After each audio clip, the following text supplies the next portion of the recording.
जळगाव जामोद शहरालगत शेतातील गोठ्याला लागलेल्या भीषण आगीत बैलजोडीसह मोठ्या प्रमाणात शेतीउपयोगी साहित्य जळून खाक झाले।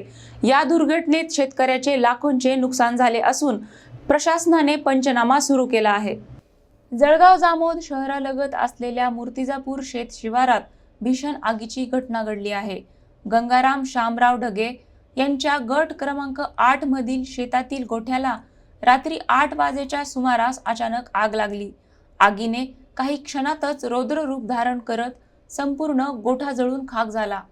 या आगीत बैलजोडी, तूर, गहू, ज्वारी, कुटार व स्प्रिंकलचे सुमारे 30 पाईप तसेच इतर शेतीउपयोगी साहित्य भस्मसात झाले।